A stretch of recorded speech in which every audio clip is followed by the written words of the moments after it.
예, 감사합니다. 초대해 주셔서. 여기 우리 의원님 과거에도 보시면은 우리 최저임금 관련돼서 수강민들 정말 지난 2018년도에 8월 29일 날 의원님 모셨지만 다음에 장대비 맞아가면서 저희가 시작했습니다. 소득주도 성장이라는 것이 과연 누구를 위한 성장인가? 경제 성장이 안 되는 노동자를 위한 성장은 바람직하지 않다. 서민들이 살자는 성장이 돼야 된다는 걸 일상 주장해 오셨는데 최저임금 문제에 대해서 의원님께서 평상시에 생각하시는 부분과 소상공인들도 어떠한 부분에 대해서 한번 다시 이번에 당선에서 해주시겠다는 계획 좀 말씀해 주시기 바랍니다.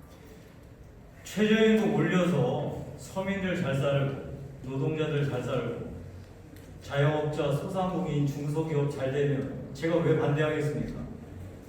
근데 최저임금 올려서 결국 죽어난 게 누구냐면 서민들하고 노동자들하고 자영업자, 소상공인, 중소기업들이었어요. 도대체 밑도 끝도 없이 아무것도 증명되지 않은 소득주도 성장이라는 그 망령에 사로잡혀서 대한민국 경제 망치고 자영업자, 소상공인, 중소기업들 망하게 한 게 바로 우리 문재인식 소득주도 성장이에요. 자, 이 방아 찔 때도 손을 틈이 있어야지. 최저임금 올려더라도 처지에 맞게, 상황에 맞게 올려야 되지 않겠어요? 사람들은 최저임금 안 올리는, 올리는 것보다 내가 그냥 거기에 고용되어 있는 게 더 좋다. 그래서 월급 따박따박 받는 게 좋다. 문제는 최저임금 올리면 월급 주실 사장님들, 자영업자, 소상공인, 중소기업이 망하는 거예요. 그걸 뻔히 알면서도 올리는 바보들이 어디 있습니까? 이 문재인 대통령하고 소위 좌파, 이 운동권들은 그냥 최저임금 올려서 멋지게 자기 이념 주장만 하면 끝이에요. 실제로 그것이 현장에서 어떻게 벌어지는지 다들 보셨잖아요. 우리 식당 주인님들, 우리 거기에서 일하시는 분들하고 잘 지금 식당 해왔는데 갑자기 최저임금 올린다니까 사장님이 감당이 안 되는 거예요. 그 사람들 내보내니까 식당 규모가 줄고, 규모가 줄니까 매출 줄고, 그러니까 점점 쪼그라드는 거죠. 그래서 망하는 거예요.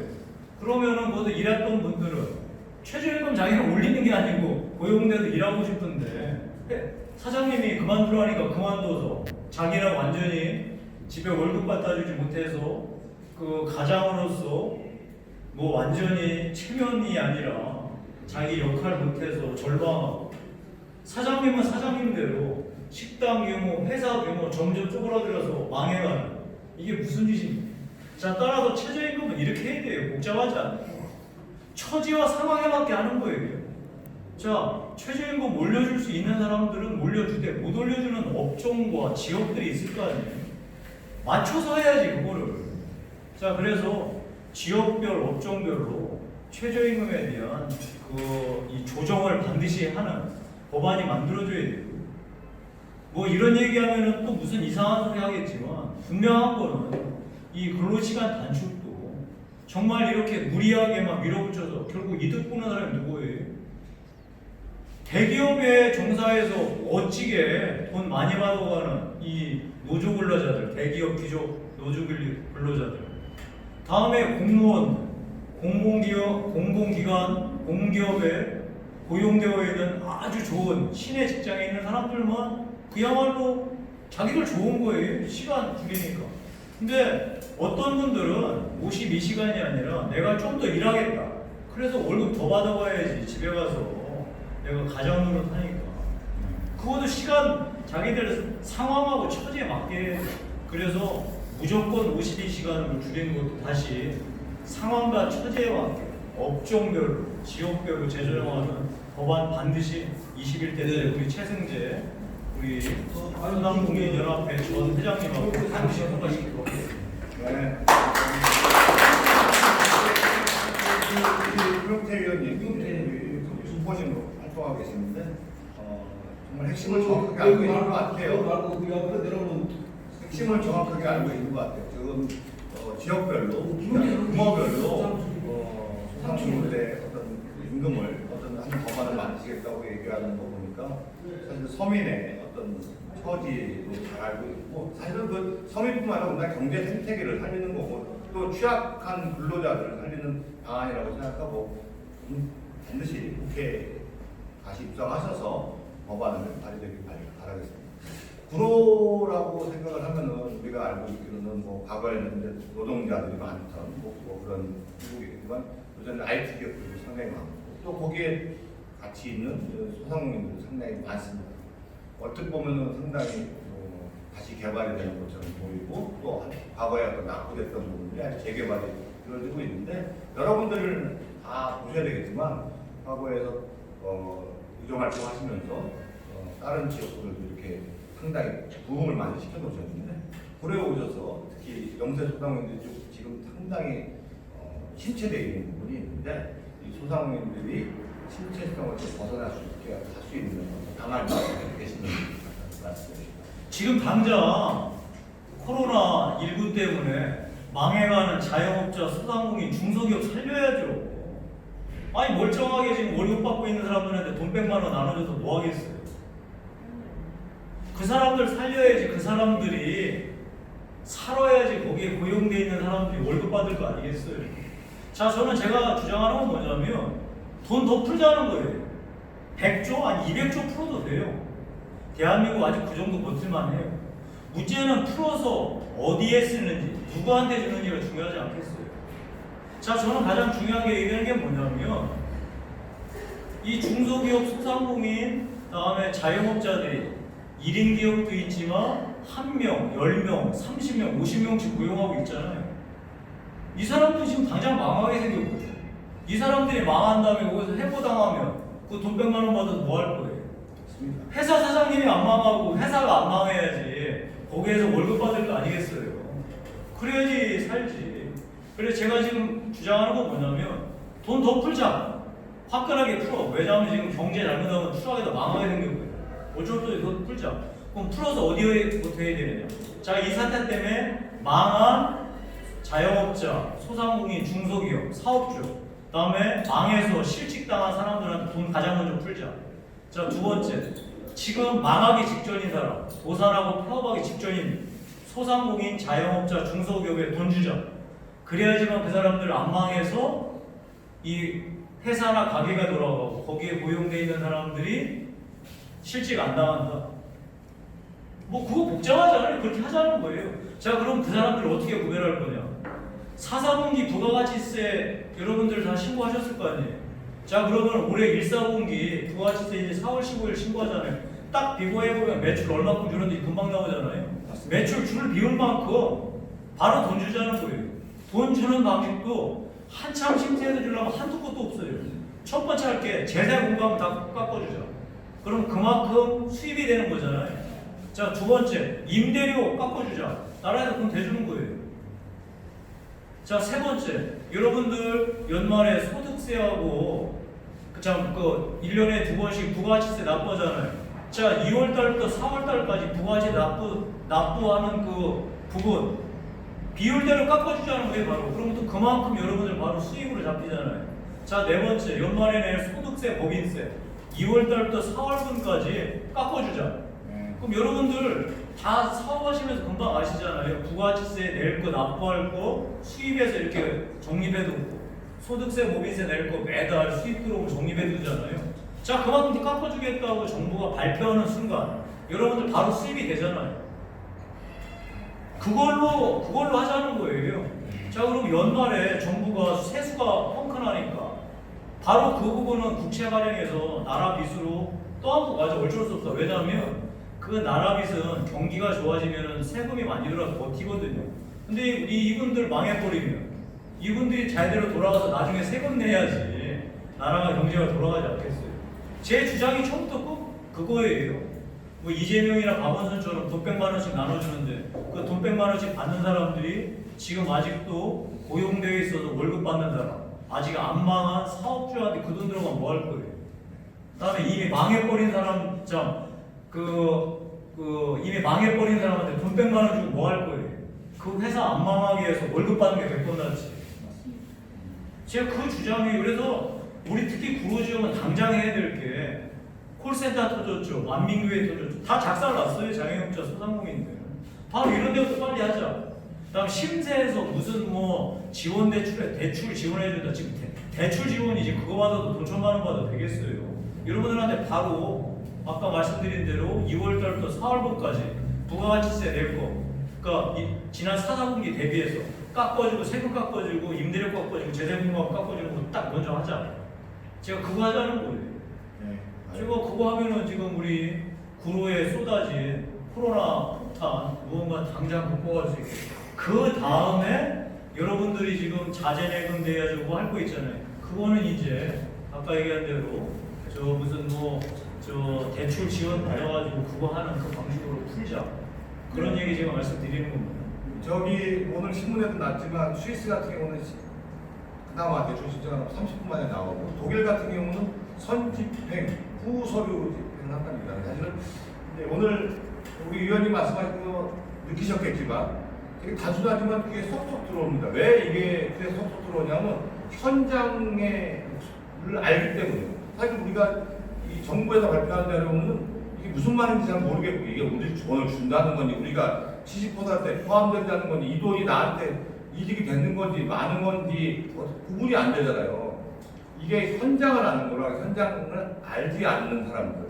그다음 포퓰리즘과 실제적인 부분의 차이라고 할 수 있습니다. 그래서 저는 우리 의원님 말씀하신 부분에 대해서 100% 공감을 하고요.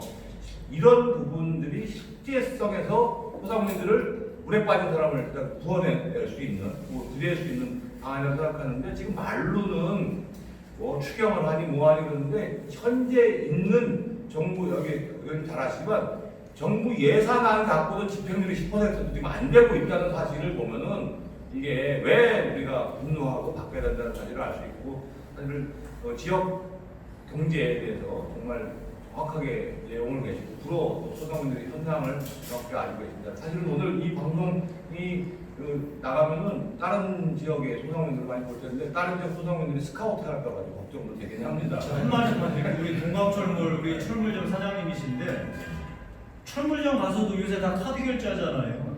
그럼 부가가치세 금방 나오잖아요. 맞습니다. 그럼 작년 4, 4분기 10월 달부터 12월 달까지 매출 나왔던 게 있고 올해 지금 1월 달부터 3월 달까지 매출 금방 반에 반으로 떨어졌을 거 아니에요. 특히 식당 하시는 분들은 반에 반이 뭐예요? 10분의 1로 떨어졌잖아요. 자, 그만큼 코로나의 영향을 받았다. 그러면은 그 비율대로 아까 말씀드린 대로 돈을 무조건 지원해서 뭐 어떻게든 이 자영업자 소상공인 중소기업 살려놓고 거기에 고용된 사람 안 잘리게 만드는 거. 그 심사 기준이 그거보다 더 좋은 거 어디 있어요? 국세청 컴퓨터 두개 바로 나오는데. 그러니까 제 얘기가 그 얘기예요. 마지막으로 하나만 더 여쭙고 이제 간 다음에 하시면 될 것 같습니다. 오늘 우리 김용태 의원님, 후보님의 슬로건을 보니까 경제도 구로도 싹 바꿉시다라는 거. 사실은 이제 지금 바꾸자는 여러 면에 소상공인들 누구보다도 내용을 합니다. 이 삶이 지금 너무 힘드니까 그리고 구로도 바뀌어야 된다는 부분에 여러분이 공감한다고 생각합니다. 그래서 경제도 구로도 싹 바꿉시다라는 이 얘기에 대해서 잘 알고 공감하지만 의원님이 구체적으로 뭘 바꾸시겠다는 얘기 간단하게 세 가지만 말씀해 주십니다. 이 정신 나간 소득주 노동장 당장 폐기해야죠. 아까 말씀드린 대로 최저임금, 다음에 52시간 근로시간 당장 바꿔야지 현실에 맞게. 일단 그거부터 시작해야 돼. 복잡하지 않습니다. 그거 바꿔서 현장에 맞게끔 중소기업, 소상공인, 자영업자 살 수 있도록 숨통 트는 거. 다음에 두 번째, 기업하는 사람들 제발 좀 가만 냅두라고 그거 하는 거. 세 번째, 이게 부동산 뭐 하는 짓이에요? 부자들 꿀밤 때리려다가 서민들 다 죽었습니다. 집값만 올려놓고 이게 뭐 하는 짓이에요? 다음에 그래서 대한민국 문재인 정부 경제, 제가 늘 얘기하지만 다른 건 몰라도 경제 이대로는 안 됩니다. 바꿔야죠. 그래서 총선에서 이겨야지 문재인 정부 이 말도 안 되는 소득주도 성장 바꿔서 자영업자, 소상공인, 중소기업 할 수 있다라고 하는 게 저의 가장 중요한 슬로건이고, 두 번째 구로. 제가 주민들한테 들어와서 가장 많이 들은 소리가 무슨 소리냐면 지난 16년간 아니 지난 20년간 구로 변한 거 하나도 없다. 구로가 20년 동안 서울에서 가장 못 사는 동네 됐다. 그래서 저는 깜짝 놀랐어요. 아니 신도림대로나 멀쩡하게 디지털 단지 가면 멀쩡한데 무슨 소리냐. 근데 왜 그걸 여기 남구로 역부터 해서 도로 한 발짝만 골목 안으로 들어가면 엉망이더라고요. 왜 정말로 50년대 구로공단의 주거단지, 즉 우리 거기서 일했던 노동자들 그 살던 쪽박촌부터 완전 다세대 빌라 이런 게 막 차고 넘쳐요. 노후도가 30년 아니 50년 된 집들이 수두룩 빡빡하고. 자, 이런 거는 서울시 박원순 시장이 얘기하는 것처럼 페인트 칠하고 조금 겉포장 바꾸는 도시 재생 사업은 안 돼요. 도시 다 뜯어야지. 어쩔 수 없어요. 재개발 재건축 어렵겠지만 그래도 이 동네 사람들이 재정착할 수 있는 인센티브, 메리트를 주는 방식을 하면서 재개발 재건축을 추진해 나가야죠. 제가 그래서 이 구로도 싹 바꾸자, 도시의 틀을 바꿔야 된다. 왜냐면 구로가 위치가 아주 좋거든요. 잘만 바꾸면 아주 정말 괜찮은 그 도시가 될 수 있고. 마지막으로 하나, 디지털 단지가 구로에 있지 구로 디지털 단지가 아니더라고요. 그냥 따로 노는 거야. 제가 구로 디지털 단지역에 가서 출퇴근 인사했더니 구로 디지털 단지역에서 밖으로 나가는 사람은 한 명이라면 그 디지털 단지 밖에서 와가지고 디지털 단지를 출근하는 사람이 20명이에요. 그 말은 디지털 단지에 5만 명 근무하는 사람들 넥타이 메고 한 사람도 구로에 안 사는 거야. 그 사람들이 여기 안 살면 뭐하겠어. 이 동네에서 애들을 키워 여기에서 점심이나 달라 먹을까 말까 여기 와서 소비하고 여기에서 문화를 즐기고 하지 않잖아요. 자, 그래서 구로를 잘 뜯어가지고 디지털 단지에 있는 5만 명이 있는 사람들이 이 동네에서 집 사고 이 동네에서 애들 기르고 이 동네에서 애들 학교 보내고 학원 보내고 이 동네에서 저녁도 먹고 이 동네에서 사업도 할 수 있도록 만들어야 되잖아요. 그래서 진정하게 구로 디지털 단지가 디지털 단지와 구로하고 한 몸이 되는 거로 바꿔보자 하는 게 제 선거 슬로건입니다. 우리 김용태 의원님 말씀 드리니까 이 어려운 진짜 이 척박한 환경 속에서도 정말 일말에 희망이 느껴집니다. 소상공인들의 삶이 그렇습니다. 어렵지만 우리는 언제나 이겨내 왔습니다. 그리고 언제나 고전해 왔습니다. 내년 이맘때쯤에 여러분들이 삶이 미래가 아예 없고 참담한 것이 아니라 희망을 갖고 그래도 한 번에 모든 건 되지는 않겠지만 더 나아질 수 있는 삶에 기대하면서 우리 의원님과 함께 화이팅을 할 수 있는 길을 저는 기대해보고 그런 기대가 들었다는 말씀드리겠습니다. 오늘 김용태 의원님 말씀 잘 들었고요. 역시나 그동안 의료활동 하시면서 소상공인들에게 애완과 실적인 데서 너무 잘하셨기 때문에 예의가 술술 나옵니다.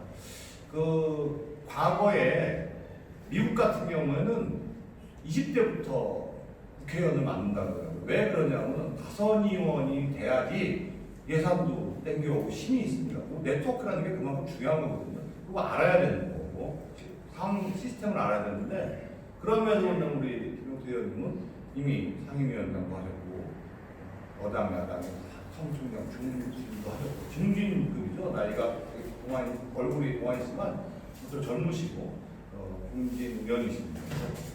아마 중진 의원이 더 육성이 된다면 힘 있는 또 힘 있는 소상공인, 힘 있는 또 국민들이 될 거라고 저는 기대하면서 다시 한번 오늘 말씀 감사드립니다. 한 가지만 마지막으로 말씀드릴게요. 네, 그렇습니다. 아니 우리 그 미래통합당의 자매정당인 미래한국당 비례대표 공천하는데 네. 아니 우리 최승재 전 소상공인 이 연합회장 공천을 낙선하는 데다가 배치를 한 거예요. 제가 그래도 난리를 쳤습니다. 지금 장난치는 거냐. 문재인 정부하고 최고 세게 싸운 사람이 누군데? 바로 소상공인 연합회하고 최승재 회장인데 이 사람 빼고서 지금 공천한다는 게 말이 되는 소리냐. 택도 없다. 제가 막 디립대 대고 싸웠어요. 지금 뭐 하는 거냐고, 장난치는 거냐고. 그래가지고 하여튼 뭐 제가 싸운 거 조금 보탬이 돼가지고 많이 우리 최승재 회장이 최승재 회장이 저와 같이 국회 입성해야지 대한민국 자영업자, 소상공인, 중소기업의 권익을 위해서 힘있게 싸울 수 있을 거라고 자신합니다. 저 김용태한테 열심히 자영업자, 소상공인, 중소기업의 권익 구하기 위해서 싸우겠습니다. 예. 감사합니다.